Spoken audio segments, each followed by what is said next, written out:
BlackFriday.com, and I hope that you'll do some Black Friday investing. I really think that one step we could take as a community is, instead of thinking about the holidays as a time just to spend, I think you want to know the difference between spending and investing. Spending is when you give money away and you get something that's of low value back. You know, like Dr. Anderson calls it the doctrine of unequal exchange, right? You give them $300, they give you a pair of shoes. That pair of shoes lasts you, you know, for a few weeks. Instead, I encourage you to still go out and use your money. Just use it for some things that are going to benefit you. Maybe buy some shares of stock. I don't know if you guys know, you can buy shares of stock on Cash App right now. I don't know if you guys know that, but get some shares of stock for your kids. You know, invest in your loved ones, invest in your relationships, right? Invest in your community. Go to some Black businesses and spend some money. Very, very important. So, Dr. Anderson, you know, one thing that's funny about Black Friday to me too is when they talk about the mindset of the consumer. You know, spending is a psychological thing. You know, they get a lot of our money because our self-esteem is low, and we a lot of times we'll go buy things in order to feel better about you know, who we are as Black people. And one of the things I think is really funny, and I want to point this out to everybody, and I get your thoughts on it, is I'll hear people go out Black Friday shopping, and they'll come back with you know, let's say they come back with a $400 TV, and they say, well, this TV used to be was $800 last week. Look at how much money I saved. I saved $400. And I'll just say to them, yeah, I like the TV. It's fine to buy TVs, but you didn't actually save $400. You spent $400, right? You didn't save nothing. You spent $400. And I think that sometimes we don't understand that spending and saving are not the same thing.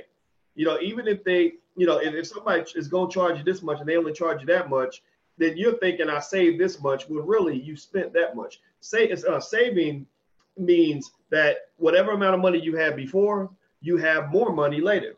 Spending means whatever amount of money you had before, you have less money later. And so I think it's really important to make sure that we understand that, you know, that there's no such thing. When people talk, they use terms like spending power.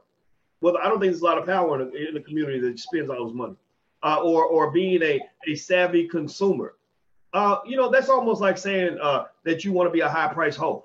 You know, like if you want to, you know, like I want to be a savvy prostitute. You're still a prostitute. A savvy prostitute is still a hooker, right? So I think that we got to kind of let go of some of that consumer culture, not to the point where you're not going to keep consuming, but you have to really think about the fact that you're missing the most important part of the equation. You must also be producers. You must also be investors. And then if you want to consume after, that's fine. So the way I see spending money, Dr. Anderson, is it's a lot like this. Because everybody spends money, everybody consumes. I think that's okay to do. But it's a lot like, you know, investing is like your body, where you have to have muscle and bone. And the consuming is like fat, you know. So it's okay to have some fat. Everybody has fat. But if you have all fat with no muscle and no bone, then you have no body. You have no strength, right? So I think that for Black people, the issue is not, you know, don't go spend any money anywhere with anybody. It is to make sure that you have as much muscle and bone as you have fat. Because right now we're missing the muscle and bone. We're missing the investing and the producing that should underlie the spending.